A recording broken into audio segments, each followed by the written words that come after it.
Righto, quick video because I'm doing this and thought might as well make a video of it for anyone else who needs it.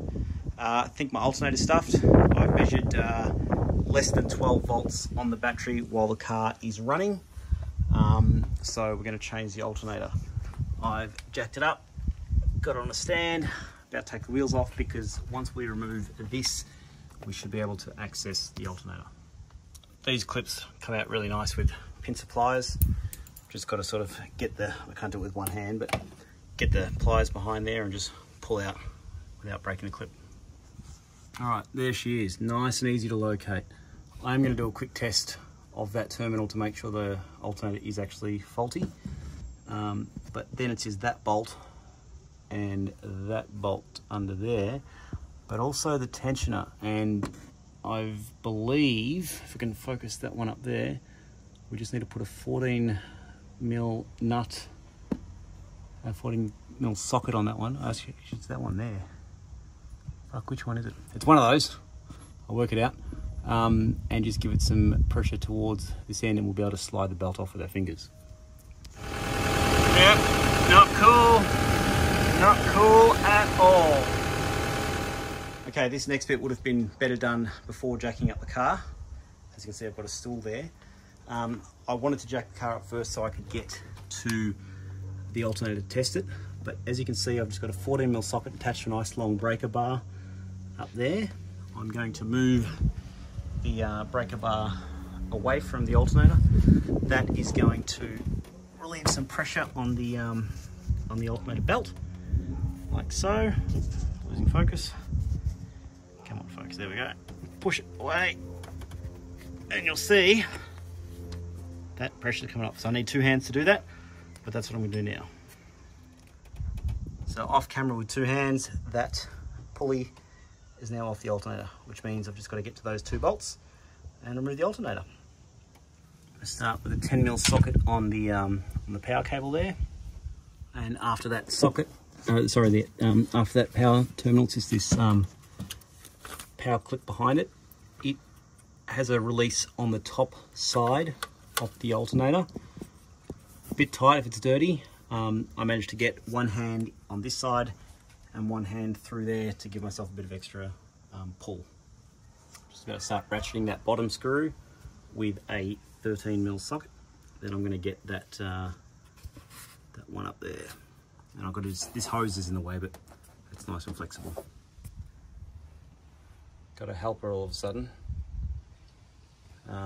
But that one up there, the hose is in the way, so I've gone for a ratchet spanner, 14 millimeter. Okay, so that bolt is now out. So all we have to do is lift the alternator towards us. Obviously this is a two-hand job, but just got to move that hose out of the way and lift it through this little convenient gap that Toyota's left for us. Right, that hose is pissing me off, so for the sake of the 10 mil hose clamp, I've just pulled it off so I can have a bit more space to play with. And there we go, pretty simple. I do recommend removing that. I mean, for the sake of the 2 seconds it took to get it off, jimmy around and you can sort of see I've sort of scraped around there and all that kind of thing, but there it is. So that's a very easy thing to take out. Now I've just got to go and buy a new one. Rightio, day two. $354 at Repco with the RACV discount. So that's a damn good price for the same alternator. We're just going to put it in the same way the other one came out. Yeah, much easier on the way in because you can see what you're doing. That's just sitting there by itself at the moment with no bolts. We're back out again. This thread's fine, this bolt's fine, but they're very hard to line up in that cradle. So I've just tried to sharpen the end of that with the tap and die set there.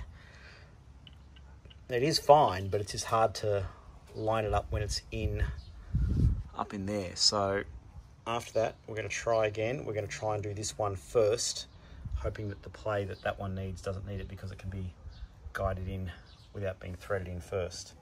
But as you can see, that's fine. Just can't line it up straight away. All right, I'm just recording that thing because I'm going to try and move that bracket, because the single hardest part of this has been trying to line up this bloody thing here. Not that one, this one. As you can see, the screw keeps hitting there, and I've spent over an hour just trying to line it up. So I'm going to move that bracket. Hopefully I can get some play in it, but this shouldn't take as long as it has. All right, finally in. That bracket that you can see maybe over there, that bolt that's attached to it, that took me an hour to find out that that existed. So hopefully if you're doing this, that this info can save you that full hour that I've just wasted. All right, the belt is back on the same way it was. So let's attach the electrics, put that hose back and test the voltage. All right, we're running, everything's good. And over here, that's what we need to be seeing. So that was the problem. Pretty easy fix apart from that bolt, but once I worked out where that bracket was, all good. Thanks for watching.